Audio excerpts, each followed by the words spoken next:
Assalamualaikum warahmatullahi wabarakatuh. Di sini saya sebagai Fasping ingin menyampaikan biodata pemateri. Nama Dede Sumardi, nama panggilan Dede, tempat tanggal lahir Sukabumi 10 Desember 1990, alamat 23A Karangrejo, kontak person 0857 6960 7775. Hobi olahraga. Riwayat pendidikan SD di Negeri Cisarua, Sukabumi tahun 2003, SMP di MTS Itihad tahun 2006, SMA Negeri 1 di Jambang Tengah tahun 2009, UM di Metro tahun 2013. Pengalaman organisasi PRM, PDPM. Moto, hidup mulia atau mati syahid. Pesan, awali bismillah, akhiri alhamdulillah. Kepada pemateri, disilahkan. Bismillahirrahmanirrahim. Assalamualaikum warahmatullahi wabarakatuh.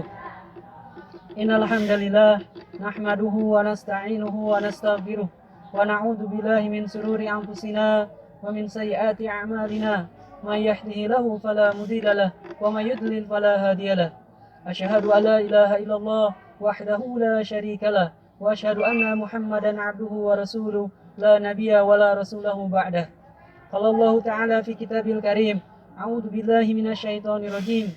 Ya ayyuhalladzina amanu taqullaha haqqa tuqatih wa la tamutunna illa wa antum muslimun. Wa qala Rasulullah, fa inna asdaqal hadis kitabullah wa khairal hadi hadi Muhammad Rasulullah sallallahu alaihi wasallam. Wa sharral umuri muhdatsatuha, fa inna kulla muhdatsatin bid'ah wa kulla bid'atin dhalalah wa kulla dhalalatin finnar. Amma ba'd. Anak-anakku rahimani wa rahimakumullah.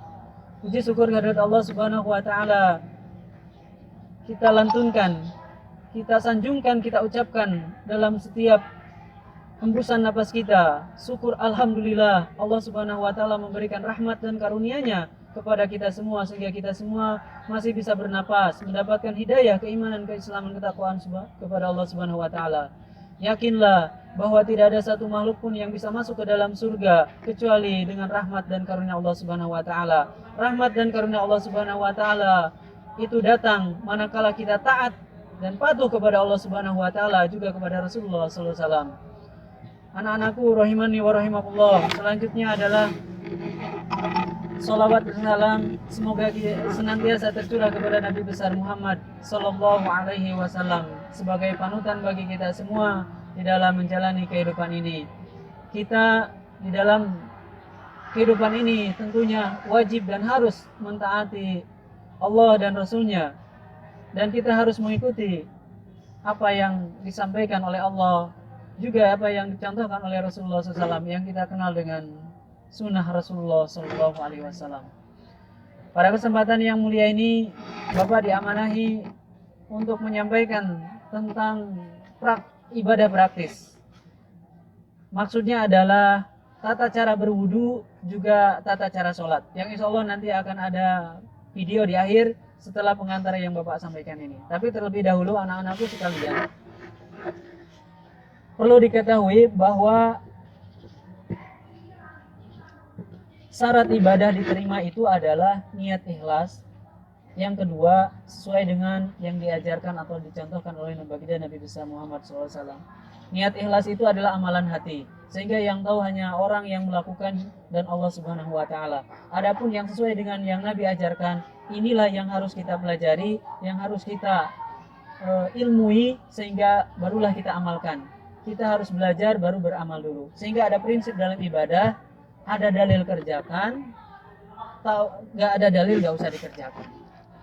Dalam hal ini sekolah Muhammadiyah berpedoman dan berpatokan terhadap dalil-dalil sesuai sunnah Al-Quran di dalam pelaksanaan ibadah maupun wudhu ataupun sholat. Di Muhammadiyah juga ada satu majelis yang disebut dengan majelis tarjih, di mana majelis ini adalah melakukan pengkajian atau penilaian terhadap sebuah dalil, sehingga dalil itu benar-benar bersumber dari Rasulullah Shallallahu Alaihi Wasallam dan kita harus mengamalkan dan wajib mengamalkannya. Anak-anakku yang Bapak sayangi, terkait dengan ibadah praktis atau tata cara berwudu, akan Bapak sampaikan secara garis besar yang nanti silahkan kalian pelajari melalui video. Yang pertama tentunya adalah tata cara wudhu dan tata cara sholat ini sesuatu yang sangat penting. Kemudian sebelum melangkah ke sana, kita tahu bahwa dalil-dalil atau petunjuk-petunjuk dari Rasulullah SAW itu sangat luas ilmu dan sangat banyak sekali. Tetapi dalam hal ini melalui majelis tarjih telah melakukan pengkajian dan penilaian sehingga secara garis besar begini, memilihkan untuk kita amalkan dari dalil-dalil yang ada melalui pengkajian dan pengilmuan, sehingga dalil inilah yang lebih mendekati kepada sabda Rasulullah SAW, sehingga warga Muhammadiyah termasuk anak-anak di sekolah Muhammadiyah ini harus mengamalkannya gitu. Salah atau benar? Ya insya Allah tentunya benar. Kenapa? Karena bersumber dari Rasulullah SAW berdasarkan dalil. Makanya nanti kalian silakan pelajari di video, Bapak sampaikan secara garis besar. Yang pertama terkait dengan tata cara wudhu. Tata cara wudhu yang diputuskan dalam himpunan putusan tarjih Muhammadiyah itu disampaikan di situ melalui pengkajian. Yang pertama adalah mengucapkan basmalah ketika sebelum berwudu. Kemudian mengikhlaskan niat karena Allah, ini di dalam hati karena amalan hati. Yang ketiga membasuh telapak tangan 3 kali. Kemudian kalau bisa menggosok gigi dengan kayu arok, tapi kalau tidak memberatkan tidak usah. Langsung berkumur dan mengisap air dari telapak tangan sebanyak 3 kali, 1 kali cidukan oleh 1 tangan untuk berkumur sekaligus menghirup ke hidung, kemudian dikeluarkan. Selanjutnya membasuh muka 3 kali. Ini jangan membasuh sudut mata, kemudian melebihkan dalam membasuh muka. Batas muka itu adalah tumbuhnya rambut, kalau bisa dilebihkan. Karena perintah Rasulullah dalam berwudu yang harus dilebihkan itu adalah membasuh muka, membasuh tangan, dan membasuh kaki. Selanjutnya menggosok ketika membasuh dan menyelai-nyelai jenggot kalau ada jenggotnya. Berikutnya adalah membasuh kedua tangan, dimulai dari tangan kanan dulu sampai siku, kalau bisa dilebihkan, kemudian di sela-sela jari. Kalau sudah 3 kali membasuh tangan kanan, baru berpindah ke tangan kiri 3 kali dengan hal yang sama. Dihitung 1 kali itu berdasarkan pendapat ulama adalah kalau dikatakan sudah basah semua, itu baru dihitung 1 kali. Jadi ketika membasuh dirasa sudah 1 kali, berarti sudah basah semua anggota atau dari tangan itu, maka disebut dengan istilah 1 kali basuhan. Berikutnya adalah mengusap ubun kepala dilakukan 1 kali. Nah, ini mengusap ubun kepala ini memang ada perbedaan pendapat di antara ulama terkait dengan membasuh rambut. Tetapi yang diamalkan oleh Muhammadiyah dan kalian harus bisa itu adalah membasuhnya cukup sekali, yaitu mengambil air, kemudian diusap dari depan ke belakang, kemudian dikembalikan ke depan, baru telunjuk masukkan membersihkan bagian kuping dalam, kemudian ibu jarinya adalah mengusap punggung telinga belakang secara bersamaan 1 kali saja, tidak 3 kali. Baru setelah itu adalah membasuh kaki 3 kali, digosok di sela-sela jarinya, dan ini harus wajib di atas tumit atau di atas mata kaki membasuhnya, jangan sampai tidak basah. Jadi diusahakan lebih sampai setengah betis membasuhnya kalau bisa. Dan terakhir adalah jangan sampai boros-boros dalam menggunakan air, cukup membuka air keran sedikit saja. Dan setelah itu barulah kita berdoa, asyhadu alla ilaha illallah wahdahu la syarikalah wa asyhadu anna muhammadan abduhu wa rasuluh. Memang ada pendapat ulama, Allahumma ja'alni minat tawabin wa ja'alni minal mutatahhirin. Tetapi yang diputuskan oleh Muhammadiyah berdoa cukup sampai asyhadu alla ilaha illallah wahdahu la syarikalah wa asyhadu anna muhammadan abduhu wa rasuluh, sampai situ. Anak-anakku yang Bapak banggakan, selanjutnya adalah tata cara sholat.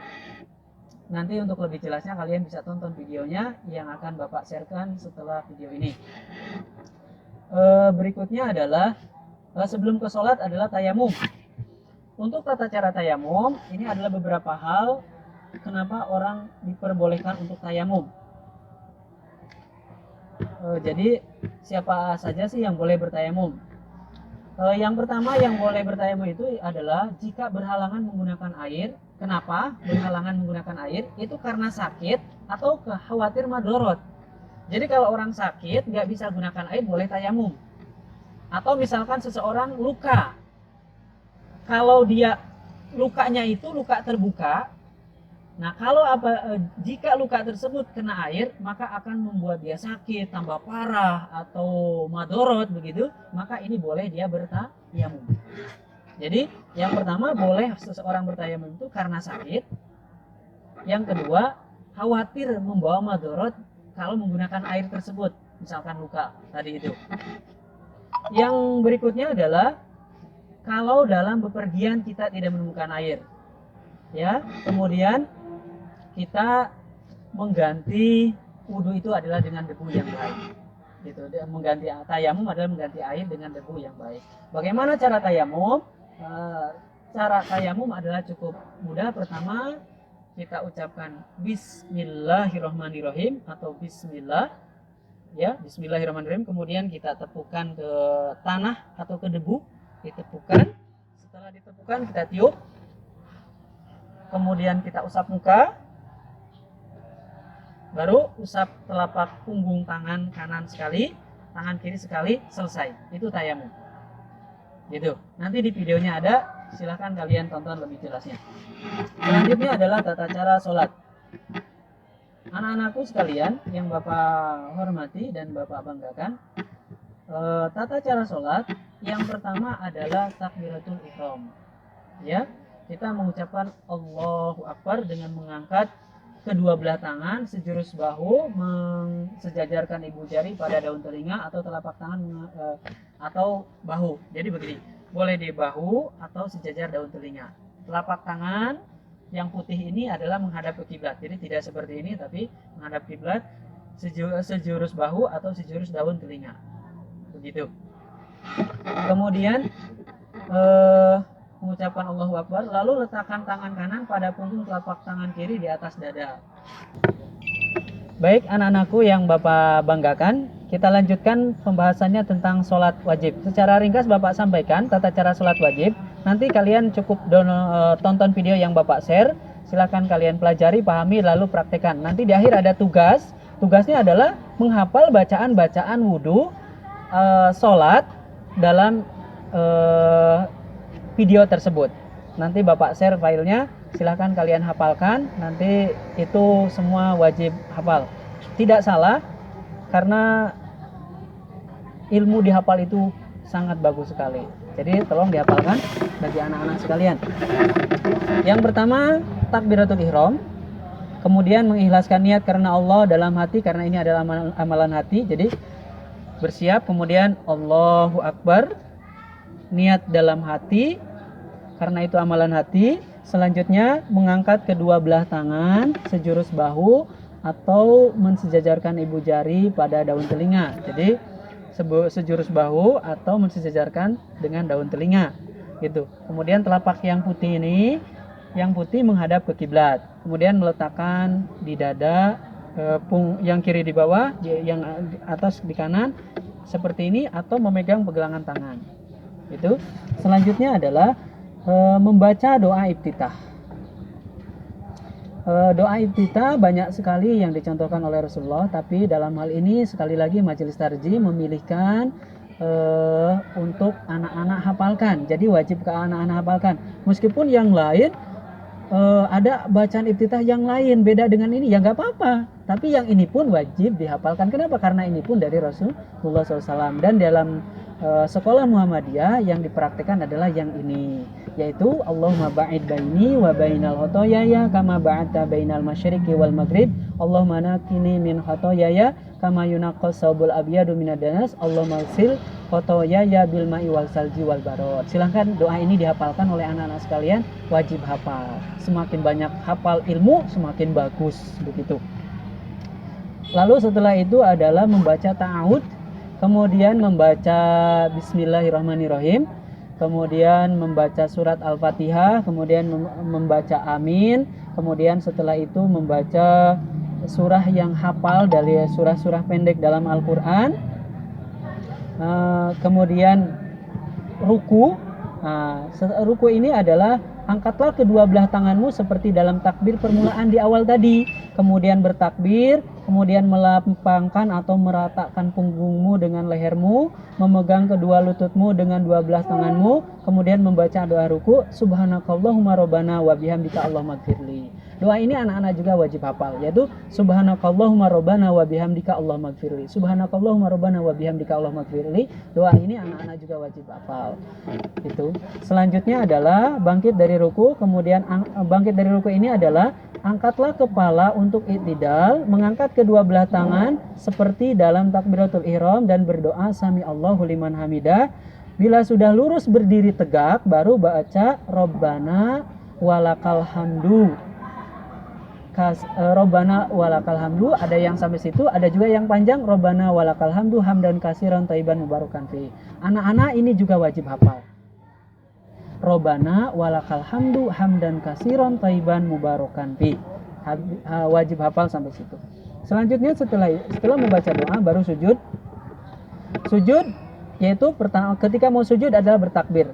Kemudian letakkanlah kedua lututmu dari jari kakimu di atas tanah. Lalu letakkan kedua tanganmu, kemudian letakkan dahi, letakkan hidungmu, menghadapkan ujung jari kakimu ke arah kiblat, meregangkan tanganmu daripada kedua lambung, dengan mengangkat sikumu, membaca doa sujud, subhanakallahumma rabbana wa bihamdika allahumma gfirli. Anak-anakku sekalian, ketika mau sujud yang pertama turun itu adalah lutut. Memang ada berbeda pendapat, ada yang berpendapat tangan dulu, ada yang berpendapat lutut dulu. Tapi Muhammadiyah berpendapat lutut dulu. Dengan tidak menyalahkan yang tangan dulu, bagi anak-anak silahkan boleh mengamalkan yang lutut dulu terlebih dahulu ketika mau sujud. Tapi yang tangan terlebih dahulu juga tidak salah gitu. Yang nggak boleh itu adalah bareng-bareng dua-duanya langsung gedepruk, atau kepala dulu yang turun ketika sujud. Jadi boleh lutut dulu atau tangan dulu, tapi dalam hal ini Muhammadiyah, sekolah Muhammadiyah berpendapat harus lutut dulu ketika mau sujud. Kemudian membaca doa subhanakallahumma rabbana wa bihamdika allahumma gfirli. Selanjutnya adalah duduk di antara dua sujud. Angkatlah kepalamu, kemudian bertakbir, duduk tenang, membaca doa di antara dua sujud. Allahumma gfirli warhamni wazburni wahdini warjukni. Ini juga anak-anak harus hafal. Kemudian setelah duduk di antara dua sujud, kemudian sujud kembali, yang kedua kalinya seperti sujud pertama, kemudian berdiri untuk rakaat yang kedua sambil bertakbir seperti di rakaat yang pertama. Dan kerjakanlah dalam rakaat yang selanjutnya adalah seperti di rakaat pertama, tetapi tidak membaca doa iftitah. Kemudian kita langsung saja ke tasahud awal. Duduk tasahud awal itu adalah duduk iftirosi, yaitu di mana kaki kiri menjadi alas ketika duduk pada tahiyat pertama. Kemudian membaca doa tahiyat. Doa tahiyat ini anak-anak wajib hafal. At-tahiyatulillah wassalawatu wa thayyibat. Assalamu alayka ayuhan nabiyyu wa rahmatullahi wa barakatuh. Assalamu alayna wa ala ibadillahi sholihin. Asyhadu alla ilaha illallah wa asyhadu anna Muhammadan abduhu wa rasuluh. Allahumma shalli ala Muhammad wa ala ali Muhammad kama shallaita ala Ibrahim wa ala ali Ibrahim innaka Hamidum Majid. Allahumma barik ala Muhammad wa ala ali Muhammad kama barakta ala Ibrahim wa ala ali Ibrahim innaka Hamidum Majid. Kemudian berdoa kepada Allah sekendak hati yang lebih pendek daripada doa tasahud akhir. Setelah itu baru kita berdiri ke rakaat yang ketiga, kita bertakbir seperti biasa, tetapi yang kita baca adalah surat Al-Fatihah saja. Kemudian ruku, dan kalau sholat maghrib langsung tasahud akhir. Tasahud akhir adalah duduknya adalah tawaru, yaitu menyilangkan kaki kiri ke kanan, begitu. Kemudian membaca doa tahiyat seperti tahiyat awal tadi, tetapi ada doa pada tahiyat akhir, yaitu membaca Allahumma inni a'udzubika min adabi jahannam wa min adabil qabri wa min fitnatil mahya wal mamat wa min syarri fitnatil masiihid dajjal. Baru kemudian salam ke kanan dan salam ke kiri, assalamualaikum warahmatullahi wabarakatuh, dengan tidak usah membuka tangan, tapi langsung aja assalamualaikum warahmatullahi wabarakatuh, assalamualaikum warahmatullahi wabarakatuh. Nah, demikian anak-anak tata cara sholat. Nanti untuk lebih jelasnya anak-anak bisa download di video yang Bapak lampirkan setelah video ini. Harapannya semua doa dalam sholat yang telah Bapak sampaikan anak-anak wajib hafal semua dan diamalkan ketika sekolah di Muhammadiyah maupun setelah lulus dari sekolah Muhammadiyah. Yang itu semua adalah semua berdasarkan dalil Al-Quran dan Sunnah Rasulullah Sallallahu Alaihi Wasallam. Bisa dibuka dalam buku Himpunan Putusan Tarjih Muhammadiyah atau dalam kitab-kitab dalam panduan sholat lain. Dalam hal ini Muhammadiyah telah bersepakat untuk melaksanakan tata cara wudhu, sholat maupun ibadah lain sudah dituangkan dalam Himpunan Putusan Tarjih Muhammadiyah. Demikian yang dapat Bapak sampaikan, kurang lebihnya mohon maaf. Apabila ada ucapan, perbuatan, tingkah laku yang Bapak sampaikan tidak sesuai dengan Al-Quran dan Sunnah Rasulullah SAW, maka jangan sekali-kali diamalkan karena itu adalah sebuah kesalahan dan bersumber dari hawa nafsu pribadi. Tapi apabila ada yang sesuai dengan Al-Quran dan Sunnah Rasulullah SAW, maka anak-anak silahkan amalkan, kerjakan, dan sesungguhnya itulah hidayah dari Allah Subhanahu wa Ta'ala. Subhanakallahumma rabbana wa bihamdika asyhadu an la ilaha illa anta astaghfiruka wa atubu ilaik. Wallahu a'lam. Wassalamualaikum warahmatullahi wabarakatuh. Sekian dari saya mohon maaf apabila ada salah kata. Kepada Allah saya mohon ampun. Saya akhiri. Fastabiqul khairat, nun wal qalami wa ma yasturun. Wassalamualaikum warahmatullahi wabarakatuh.